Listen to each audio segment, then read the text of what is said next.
Hey guys, we are Team 32 and welcome to our Technology of the Week video.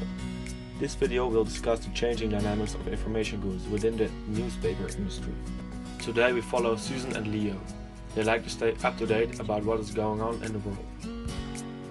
Susan and Leo want to be informed as quickly as possible about different topics. They do so by reading the newspaper. Leo wants to know how his team is performing on a pitch and what is happening in his own neighborhood. On the other hand, Susan wants to know if it is sunny enough to go to the beach and wants to find out who the crush is of her favorite singer. But what Susan and Leo don't know is they don't just read the news, they are actually consuming information goods. But what is an information good really? One definition used by Shapiro is that information goods in economics are a type of commodity whose main market value is derived from the information it contains. In other words, you don't pay for the ink and paper, but you pay for the information the newspaper contains. However, information goods are much more than only words. Many different types of information goods exist.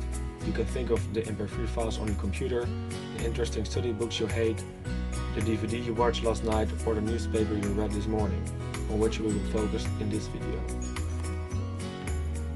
Information goods have different properties. Like with other goods, the total production costs are equated by the sum of the fixed cost and the variable costs.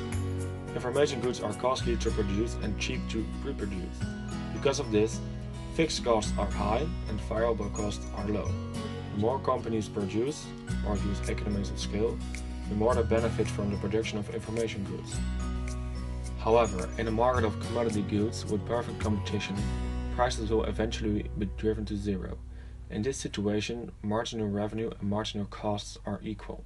This is exactly what companies don't want, since they don't earn any money. But how can companies then be sustainable in the long run? Before we go in detail about that, let's go back to Susan and Leo first. Even though they both like to stay updated about what is going on in the world, they use different types of media. Susan likes to read articles from the online kiosk Blendel. Leo, however, likes to read the traditional Dutch newspaper NRC. The NRC is an evening newspaper published in the Netherlands by NRC Media. They are seen as a high-qualitative, traditional newspaper. Their motto is Lux en Libertas, which means light and freedom. On the other hand, there's Blendel. Blendel is a Dutch journalism startup. They offer all articles from all newspapers and all imported magazines from the Netherlands. These articles are available in one web app with one paywall, where users will only have to pay for the articles they read. Their motto is to unbundle journalism. Let's look at Blendel. What do they do to stay competitive? First of all new users start with a free credit. Since they are first to offer this type of service, they have the first mover advantage. They differentiate themselves by offering articles where users pay per use. Free credit. Sounds great, right? Every user gets a start credit of $2.50, which they can use to buy their first articles. This is a great way to create awareness and attract new users. Next to this, they offer a differentiated product. By making the articles from all Dutch newspapers and magazines available to their users, they offer a unique concept. They are basically multiple newspapers in one. Blendel implements a pay-per-use system. This means that users only pay between 10 and 89 cents for each article they read. Users can read as much or as less as they want from all different sources. This is in line with their unbundling philosophy. They don't bundle, they blend. A last competitive advantage is their first mover advantage. Although two companies, Elenia and Meizu, tried to enter this industry, they both failed, ending up bankrupt. Not bad, right? So what does NRC do to stay competitive? First, free sample newspapers are handed out by NRC. Second, 3 different versions of NRC are available. Third, NRC cleverly bundles the different versions of NRC. And last, NRC utilizes cognitive bias to increase revenue. Who doesn't love free stuff? NRC hands out newspapers to increase awareness. Next up, versioning. There are 3 different versions of the NRC: the Handelsblad, the Next, and NRC.nl. These different formats target different audiences. With minimal effort, as the content is mostly the same, a large amount of potential customers can be addressed. The cognitive bias is a psychological concept. In this case, NRC offers 3 different subscriptions. Customers are more likely to choose the middle one than choosing one of the extreme options. So just by adding a most expensive option, customer preferences shift.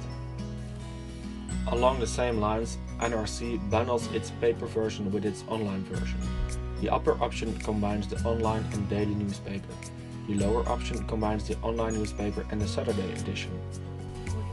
Bundling is smart when customers differ in their willingness to pay. Let's now use what we have discussed so far to compare Blendle and NRC's strengths and weaknesses. Blendle outperformed its competitors mainly because they were the first mover. Right now, Blendle is the only company offering what they offer, thus a differentiated product with multiple newspaper access. The pay-per-use concept is powerful as it makes news customizable. The costs for Blendle are quite low as they only provide the platform, not the news. NRC cleverly uses different pricing strategies to increase revenue, and unlike Blendle, is in charge of what content they provide. Moreover, NRC leverages cognitive bias in their subscription offerings. The downsides of Blendle's platform are that they don't generate own content. Moreover, Blendle's pricing strategy is extremely simple and does not optimize revenue. Also, Blendle doesn't log in its customers. There are no subscription possibilities whatsoever. Now let's look at the weaknesses of NRC. First, they have high fixed costs. Secondly, they operate in a competitive industry with many competitors in which they apply an old business model, mainly based on advertising income. Lastly, their one-size-fits-all principle makes it hard for them to differentiate. What can be done to turn weaknesses into strengths? Blendle should offer bundles of articles to account for differences in customers' willingness to pay. Blendle could go one step further and analyze data to determine personalized prices.